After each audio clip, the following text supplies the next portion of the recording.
Hello guys, welcome to my new blog. और आज का ये वीडियो 9 अगस्त को जो कोलकाता में आरजी कर मेडिकल कॉलेज और अस्पताल में ड्यूटी के दौरान एक डॉक्टर के साथ कथित तौर पर बलात्कार किया गया और उसकी हत्या कर दी गई।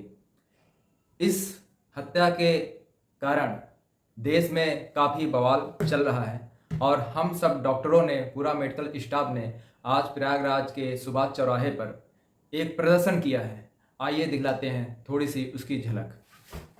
हेलो हेलो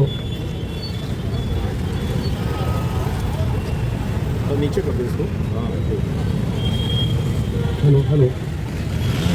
देखिए, आज की सभा में उपस्थित सारे सज्जनों, सारे मित्रों, मेरा सिर्फ आपसे एक अनुरोध है कि इस घटना को एक डॉक्टर के अगेंस्ट हुए बर्बर अत्याचार के रूप में देखना बंद कर दीजिए। वो एक डॉक्टर नहीं थी। कल को किसी दूसरे शहर में किसी वकील के खिलाफ होता है तो उसको वकील की दृष्टि से देखना बंद कर दीजिए। किसी को आप सिर्फ एक इंसान के तौर पर देखिए। उसने 1.5 घंटा अपनी मौत से जूझा है उस सिस्टम को बलि देकर, जिस सिस्टम ने उसको माँ बाप के सपनों को पूरा करने के लिए भेजा था। वो 1.5 घंटे हमने, आप किसी में ताकत नहीं उसके 1.5 मिनट बर्दाश्त कर लें, जिसको 5 परिंदों ने दीवार पर उसका सर पटक के उसके चश्मे के टुकड़े से उसकी आंखें फोड़ दी, उसके शरीर के इतने टुकड़े किए कि वो 1000 मौत मरी है उस 1.5 घंटे में।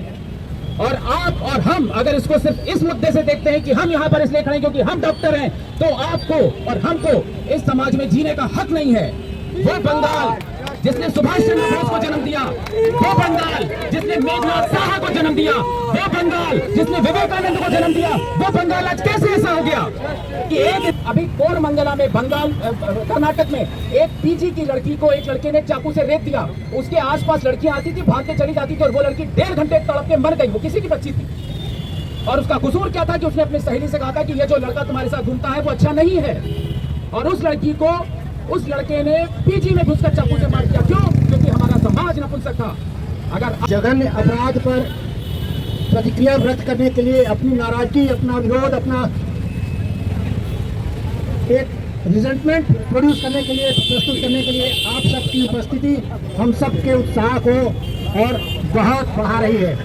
साथियों, ये अपराध भारत में प्रथम बार हुआ होगा कि एक चिकित्सक जो अपनी ड्यूटी पर है, उस ड्यूटी के बीच में एक बड़े मेडिकल कॉलेज में, जो कलकत्ता की एक शान है, उस मेडिकल कॉलेज के अंदर ड्यूटी पर काम करते हुए एक चिकित्सक की इस प्रकार से हत्या हो और उसके साथ साथ उसके साथ इस प्रकार का दुर्व्यवहार, अमानवीय व्यवहार हो।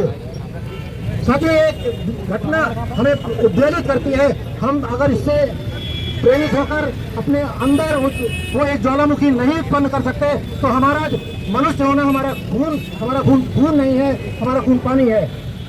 जब वो गुनहगार पकड़ गया, पता चल गया उसका, तो उसे तुरंत जस्टिस मिलना चाहिए, क्योंकि वो हमारी भी बेटी हो सकती थी, वो आपकी भी बेटी हो सकती थी। आज अगर हम अपनी बच्चियों के लिए या लड़कों के लिए भी अगर हम सुरक्षित नहीं है तो हम किससे, अगर अपनी सरकार से या वहाँ की सरकार से जस्टिस नहीं मांगेंगे।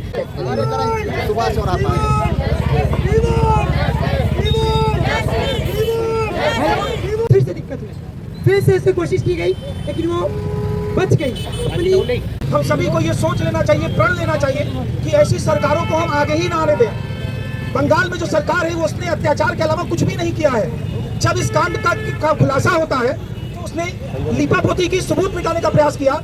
हम सबको ये सोचना पड़ेगा कि हमें भीख नहीं चाहिए, भीख में न्याय नहीं चाहिए, हमें चाहिए बर्खास्त चाहिए, और कलकत्ता सरकार की बर्खास्तगी ही हमारी मांग होगी।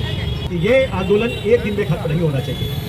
इसके लिए लगातार निरंतर हमारे प्रोटेस्ट जारी रहने चाहिए, क्योंकि ये आवाज उनके कानों तक तभी रहेगी जब हम आपके प्रोटेस्ट लगातार इस पे बने रहेंगे। अब हमारे डॉक्टर भगवत पांडे सर बोलेंगे।